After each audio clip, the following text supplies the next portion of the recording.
What's up, XRP Army? We have some exciting updates for XRP Ledger. So hit that subscribe, hit that like, links to everything's in the description. Mayuka Vadari just dropped a new spec for sponsored XRPL transaction fees / reserves, which would allow platforms to pay transaction fees / reserves on behalf of other accounts without needing to give away free XRP. This makes it way easier to onboard onto the XRP ledger. So why not? This is nice. XLS 68D, sponsored fees and reserves. Now, Today has an excellent article about this, diving into the nuance. So let's check this out. RippleX introduces groundbreaking feature to simplify transaction processes and enhance adoption. So this is good. Simplifying transaction processes is always welcome. RippleX, the development arm of Ripple, has introduced a significant enhancement to the XRPL aimed at enhancing adoption and usability. Senior software engineer that we just read the tweet of. So let's focus on this. The focal point of this development is the introduction of sponsored transaction fees and reserves. Enables platforms to handle transaction fees and account reserves on behalf of their users, thereby streamlining the user experience and reducing barriers to entry for new participants. The proposal acknowledges the growing complexity of blockchain technology and aims to address it by allowing users to delegate transaction management while retaining control over their accounts. Users can authorize platforms to execute transactions and cover associated fees and reserves by including sponsor signatures in their transactions. And of course, the tweet we just went over. Good stuff. Similar functionalities exist on other blockchain networks and are often referred to as sponsored transactions or meta transactions. This aligns with industry trends and provides users with familiar mechanisms for managing transactions. Good. Simplification, good. Familiarity, relatability, that's good.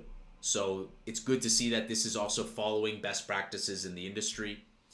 The introduction of this feature is expected to have a positive impact on the XRPL ecosystem by facilitating easier onboarding processes and reducing financial barriers for users and projects.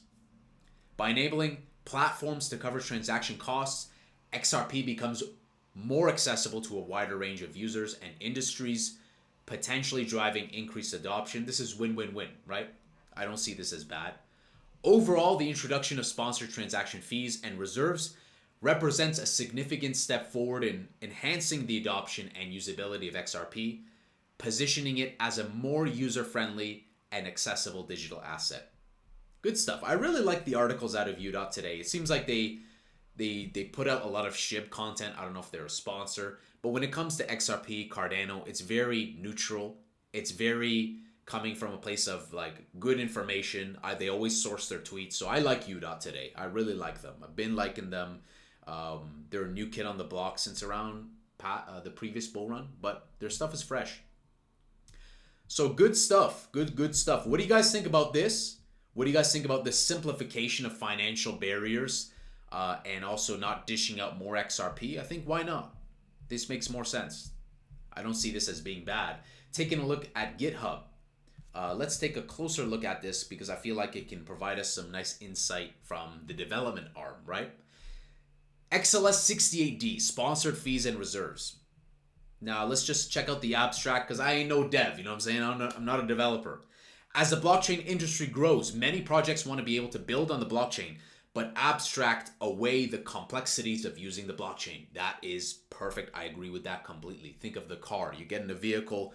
You don't need to be a mechanic. You don't need to understand what's under the hood. You just simply turn on the vehicle and you go at it. Oh, that coffee. By the way, I told them to write CZ. Now, they didn't write it in caps, but they got it. They got the CZ for the name for Starbucks. Users don't need to submit transactions or deal with transaction fees themselves. They can just pay the platform to handle all the complexity. Though, of course, the users still control their own keys. This is great, right? Delegation of complexity. Abstraction. We know that Ethereum wants to get through that abstraction also, right? I think that's going to help with UX. Some projects want to onboard users more easily. allowing users to create accounts without needing to pay their own account reserve, right? Think about the XRP reserve. There's some friction there, or needing to gift accounts free XRP to cover the reserve. This could get rather expensive if it is exploited. Good point, right? In order to handle these sort of use cases, this proposal adds a process for users to maintain control over their keys and account, but to have another account, for example, a platform, submit the transaction and pay the transaction fee and or reserves on their behalf. So this is sick, guys. This is what they were alluding to, sponsored transactions or meta transactions or relays. So good stuff, good stuff. I am excited to see this roll out. Why not? The simplification of transaction layers, simplifying it and allowing it to be beneficial to both projects and also the users. So this is good. This is good stuff. Excited to see this roll out to XRP Ledger. And this is just the continued development and the evolution of XRP. Guys, I am optimistic on XRP, but not just XRP, the rest of the altcoin space and the symbiotic relationship that they all have with narrative and moving with compliance first. We see how important that is for the entire industry. And it feels like Ripple is at the helm of compliance first. So this is good stuff. What do you guys think about this? XLS68D. I think this makes sense to simplify the transaction layers, both for projects and for users. What do you guys think? I saw a little pump for XRP going to 51, 52 cent versus the rest of the space, which is still lagging behind.